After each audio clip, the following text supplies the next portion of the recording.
বাবা ও মনে হচ্ছে এখন ভাত করার সময় ওর সঙ্গে গুঁতো খেয়েছে। একটু পানি দাও, পানি খাবো। ভাতটা সরাও। বাবা এর মাথা উল্টো করে না, মাথা ভেঙে যাবে, নরম না।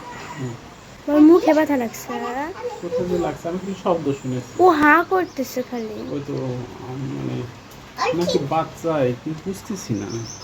বাবা জি ওটা বাচ্চা না, এটা মা। ছোক দিবে। আজ একটু সাক্ষাৎকার নেই ম্যাডাম।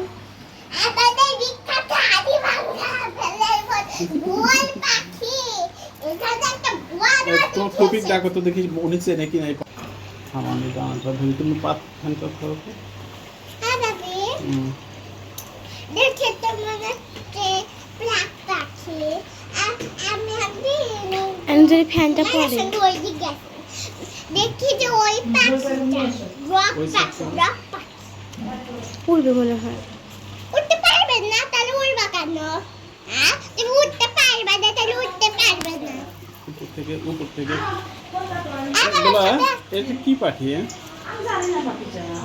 ভাত ছড়া তোমার ধরো, এই উঠবে উঠবে। ও কিছুক্ষণ থাক, আমাকে ফ্যান দাও। দেখো একটু ধরবে, শুবে। হ্যাঁ বাবা জি মধ্যে ওখানে যুদ্ধ লাগছিল একটা পাখির সঙ্গে, ওই ধাক্কা দিয়ে সামনে ওখানে এসে হতে পারে ড্রপ আছে না, ওই যে ড্রপ আনা তো আর একটু মুখে পানি দেবো, সব পানি খাওয়াইছি অনেক। বাবা মধ্যে ওখানে ঝগড়া করছিল না বাবা। পাখির ওই মধ্যে যে দেখো সব বলে করতে। পাখি আমার ঘুম ধরে গেছে। আরে না, এই পাখিটা কিন্তু ঘুমাবে। যে শুনটা না বাড়িটা দেখি মাথায় তুলে ফেলছে, ইডিয়েট কোথাও।